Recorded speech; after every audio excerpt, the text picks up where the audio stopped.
नमस्ते दोस्तों, इतिहास के शौकीनों। आज मैं आपको इस्लाम के इतिहास की एक दिलचस्प यात्रा पर ले चल रहा हूं। हम इसकी उत्पत्ति, मुख्य घटनाओं और उन महत्वपूर्ण हस्तियों के बारे में जानेंगे जिन्होंने दुनिया के प्रमुख धर्मों में से एक को आकार दिया। चलिए शुरू करते हैं। इस्लाम की शुरुआत 7वीं शताब्दी में अरब प्रायद्वीप में हुई। ये सब पैगंबर मोहम्मद से शुरू हुआ, जिन्हें इस्लाम का अंतिम पैगंबर माना जाता है।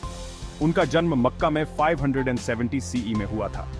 40 साल की उम्र में मोहम्मद को अल्लाह से रहस्योद्घाटन मिलने लगे, जिन्हें बाद में इस्लाम के पवित्र ग्रंथ कुरान में संकलित किया गया। इस्लाम का शुरुआती दौर चुनौतीपूर्ण था। मोहम्मद और उनके शुरुआती अनुयायियों को मक्का में उत्पीड़न का सामना करना पड़ा, जिसके कारण 622 सीई में हिजरा हुआ। मदीना का यह प्रवास इस्लामी कैलेंडर की शुरुआत का प्रतीक है। मदीना में इस्लाम तेजी से बढ़ा। मोहम्मद ने इस्लामी सिद्धांतों पर आधारित एक समुदाय की स्थापना की, जिसने कई अनुयायियों को आकर्षित किया। अगले दशक में मुस्लिम समुदाय का विस्तार हुआ और अंततः वे मक्का लौट आए, जहां उन्होंने 630 सीई में बिना खून खराबे के शहर पर कब्जा कर लिया।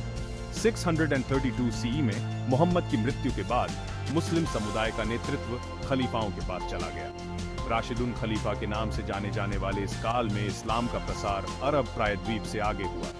अबू बकर, उमर, उस्मान और अली जैसे प्रमुख व्यक्तियों ने इस विस्तार में महत्वपूर्ण भूमिका निभाई। इसके बाद उमैयद और अब्बासिद खलीफाओं का शासन आया, जो इस्लाम के स्वर्ण युग का प्रतीक है। इस दौरान विज्ञान, गणित, चिकित्सा और दर्शन शास्त्र में महत्वपूर्ण प्रगति हुई। बगदाद और कोर्दोबा जैसे शहर सीखने और संस्कृति के केंद्र बन गए। इस्लाम लगातार महाद्वीपों में फैलता रहा, अफ्रीका, यूरोप और एशिया के कुछ हिस्सों तक पहुंच गया।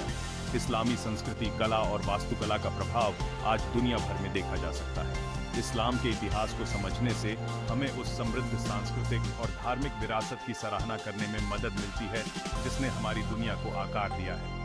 अपनी विनम्र शुरुआत से लेकर अपनी वैश्विक उपस्थिति तक इस्लाम की यात्रा विश्वास और समुदाय की स्थायी शक्ति का प्रमाण है।